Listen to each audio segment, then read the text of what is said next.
In the headlines, another COVID-19 casualty as the NDFD's Creole in the Streets is cancelled.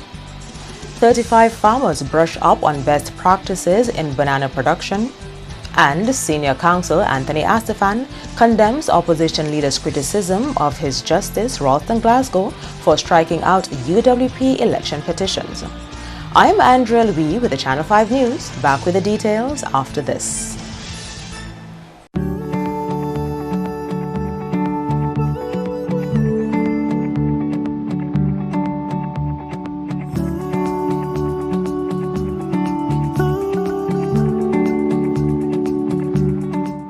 We are strong, we are resilient, and we will get through this together. But these are stressful times, and it's important to also practice good self-care. It's normal to feel overwhelmed, anxious, or afraid, but there is hope.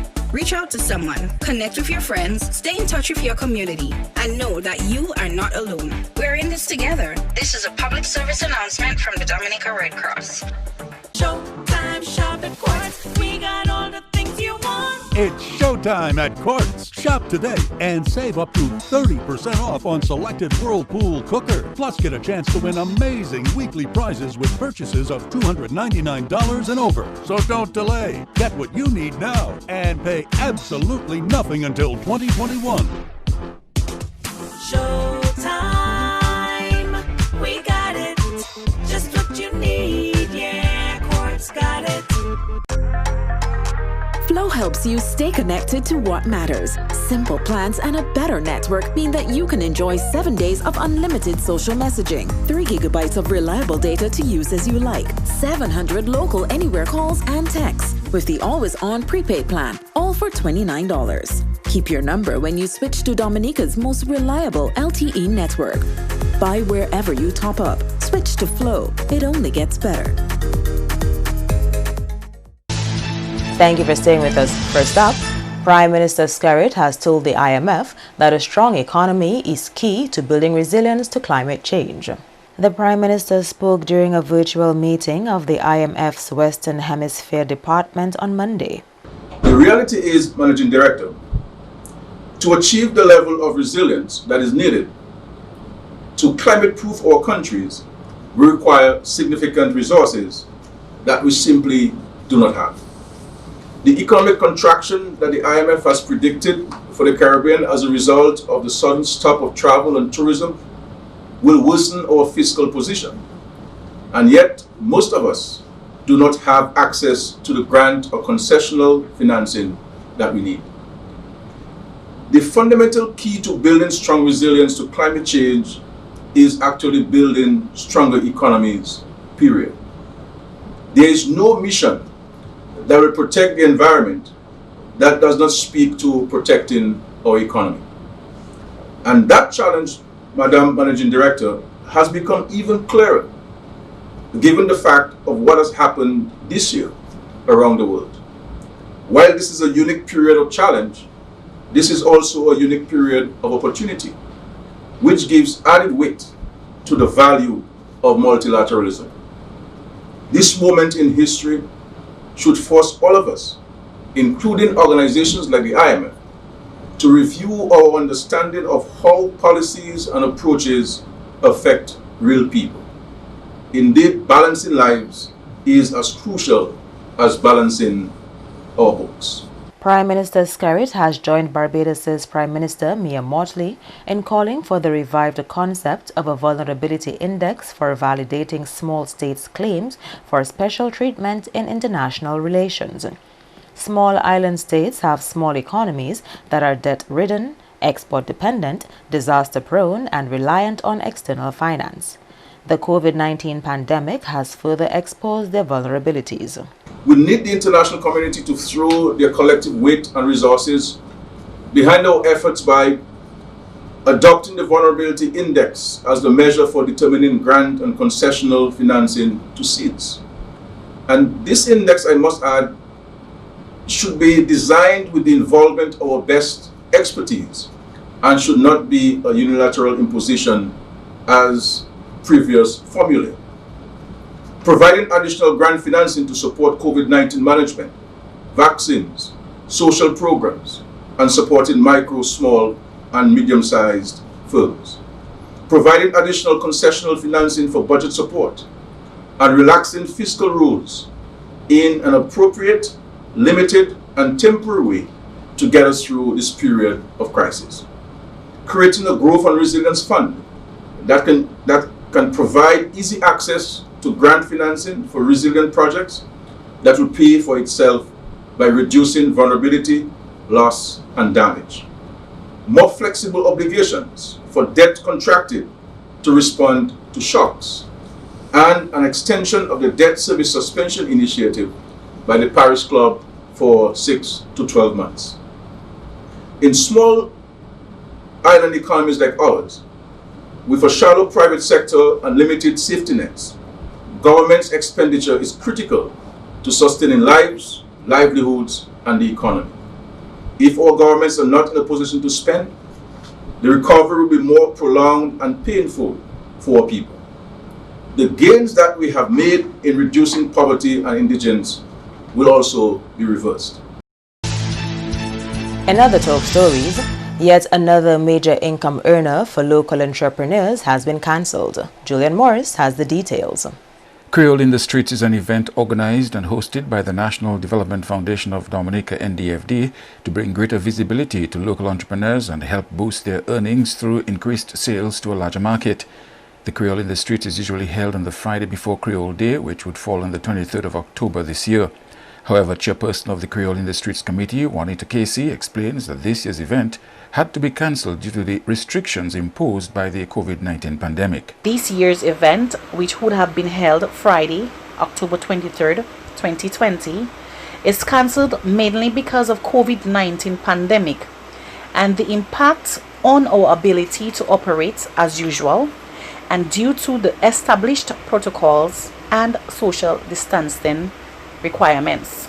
Creole in the Streets caters to over 50 manufacturers who have realized several benefits from participating in the event. They feel that it increases their publicity of the products and services that they offer. Their revenue streams for that particular period has increased, and they were able to network with other small business owners likewise themselves. So our aim for having Creole in the Streets is to show the awareness of some of these high quality products that we have available on the island, to create marketing and advertising opportunity for these small businesses to promote their sales during the independent season. Last but not least, to establish a direct link between the visitors and diasporas during that time. Casey believes the small and medium-sized enterprises will feel the impact of the cancellation of this year's Creole in the Streets. This year's cancellation of the event would have a drastic impact on our participants, mainly because of the revenue flow. But the fact that we have not been having any visitors, all due to the COVID-19 pandemic, the revenue stream expected at that time would have decreased. Although I feel that the locals here do support our manufacturers on their products and services. This year would mark the 6th edition of Creole in the Streets. In other developments, Senior Counsel Anthony Astafan has spoken out in defense of his Lordship Ralston Glasgow, who struck out all 10 of the UWP's election petitions. The UWP sought to challenge the results of the December 2019 election in 10 constituencies won by the DLP. The UWP's position was that based on irregularities, these results should be made void and fresh elections be held. Senior Counsel Anthony Astafan has taken issue with the opposition leader's publicly stated opinion that the ruling of the judge is the work of an axe-grinding political activist under the influence, for whatever reason, of forces opposed to truth, righteousness, and justice. Astafan says the opposition leader must understand he is not above the law. And the reason why I am interested in facts and not his delusional opinions is because these opinions are never based on fact. Whether it's the rapist allegation, the prostitution allegation, the 1.2 billion allegation, the attacks on Brooke Stevenson, and the attack on Justice Glasgow. What are the facts? The judge wrote a clinical judgment setting out every single issue over 120 pages, in which he followed to the I and to the T, to the dot and to the T, every single authority from the Eastern Caribbean Supreme Court and CARICOM that compelled him, not persuaded him, compelled him to the conclusion that these petitions was nothing more than items for the garbage bin of our jurisprudential history.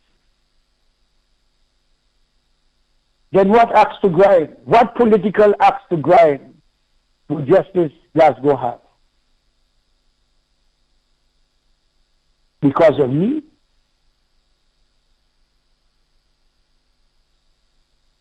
So what political axe to grind did Justice Rollins have in 205? What political axe did Justice Thomas have in 209? What political axe did Justice Cottle have in the Kiron Penal Burns to grind? What political axe did Justice Gretel Tom in the French Allegiance case have to grind? What political axe did the Court of Appeal have to grind when they threw out the petitioner's appeal against Prime Minister Skerritt and Peter Sedgwick?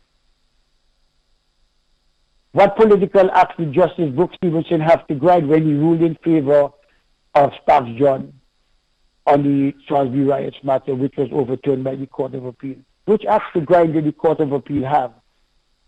The same Chief Justice sat on the court that upheld the appeal of Defoe, who were represented by Cara Shillingford. Now that this Chief Justice has ruled in their favor, what political act did she have to grind? You are watching the Channel 5 News. Stay tuned for more after the break. A new in-home experience is here. All your services bundled into one simple plan. Faster, more reliable Wi-Fi so that you can binge, play, and stream uninterrupted. Unlimited flow local landline minutes mean you can talk and talk and talk. Plus the best in TV entertainment with over 120 channels and 29 in HD, all for $160 a month with the new all-in bundle. With Flow, it only gets better. We are strong, we are resilient, and we will get through this together. But these are stressful times, and it's important to also practice good self-care. It's normal to feel overwhelmed, anxious, or afraid. But there is hope. Reach out to someone, connect with your friends, stay in touch with your community, and know that you are not alone. We're in this together. This is a public service announcement from the Dominica Red Cross.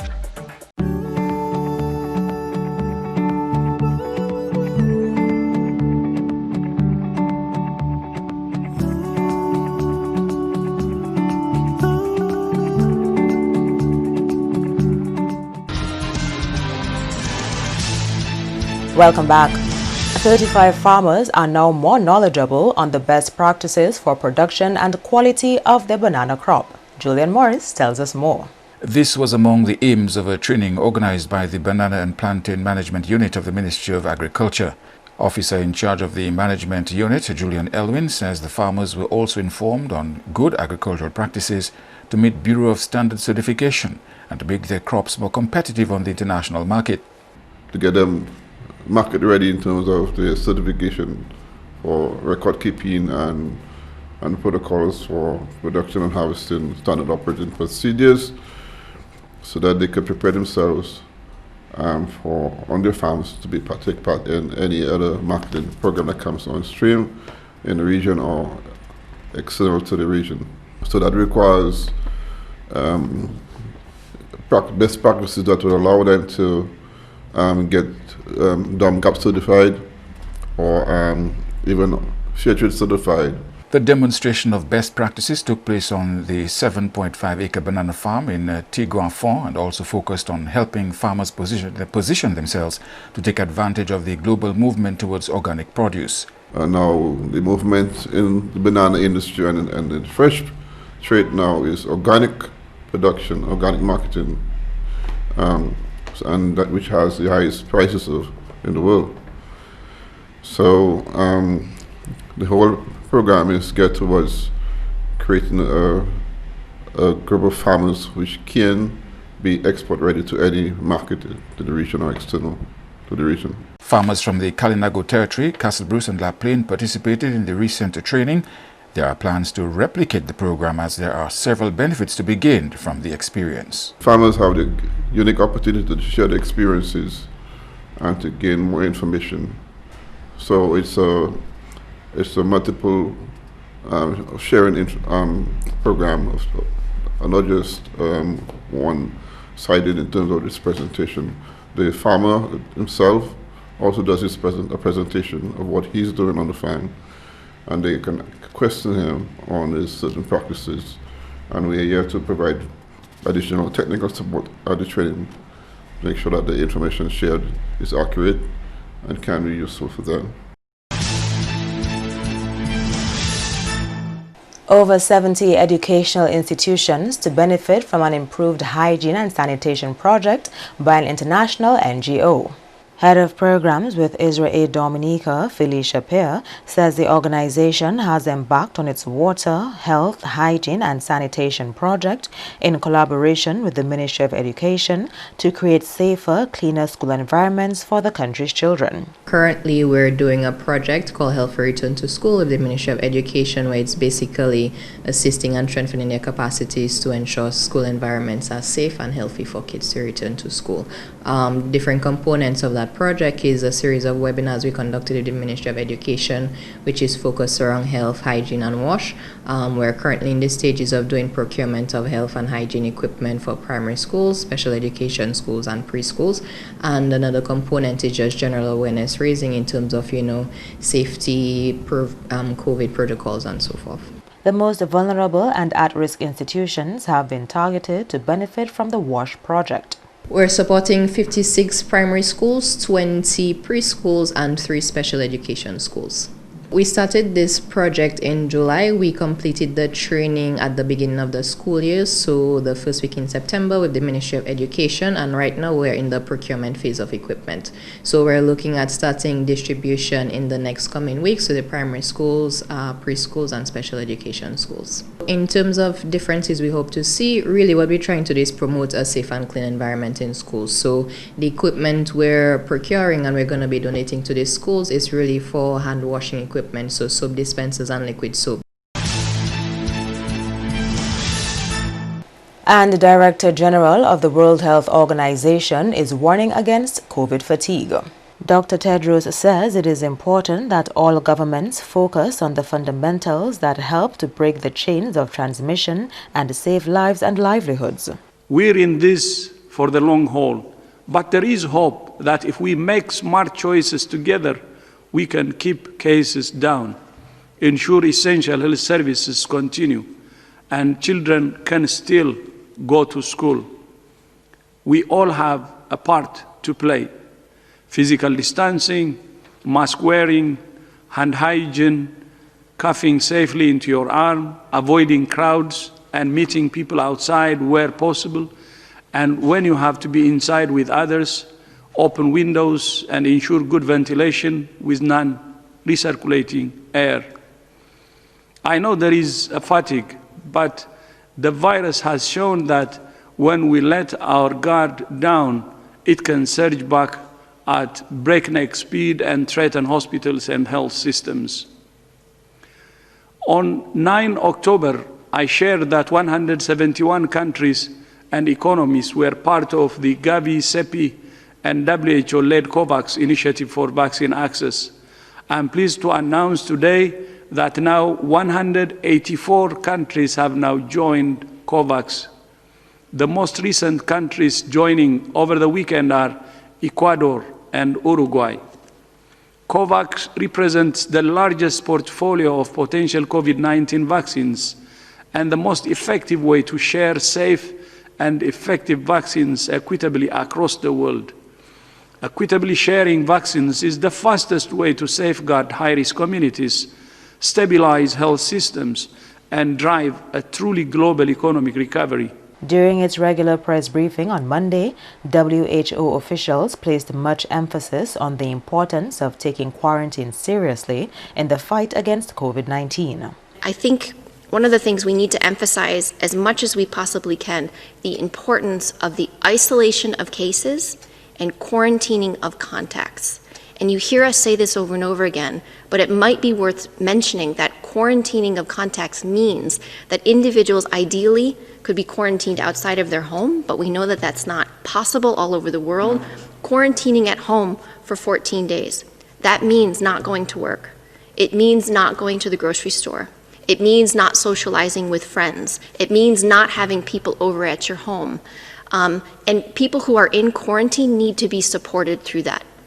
Because of course they still need to make a living, they still need to provide food for their families. So it's really important that those who are in quarantine, those who are isolated as cases and those who are in quarantine are supported through that period. This will break chains of transmission. And without isolation of cases, without quarantining of contacts, it will be incredibly impossible to do. So really, I think we just need to emphasize what that means. And I've had a lot of questions over the last few days from family and friends about what quarantine actually means. And I think it's just worth emphasizing what we mean there.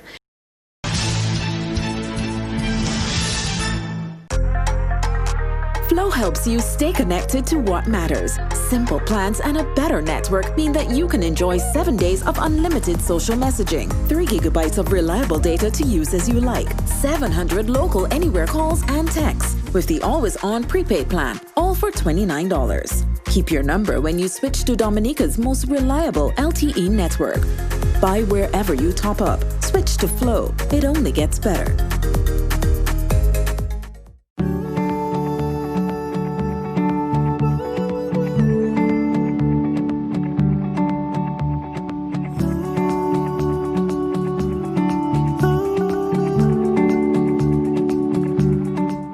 We are strong, we are resilient, and we will get through this together. But these are stressful times, and it's important to also practice good self-care. It's normal to feel overwhelmed, anxious, or afraid, but there is hope. Reach out to someone, connect with your friends, stay in touch with your community, and know that you are not alone. We're in this together. This is a public service announcement from the Dominica Red Cross. A new in-home experience is here. All your services bundled into one simple plan.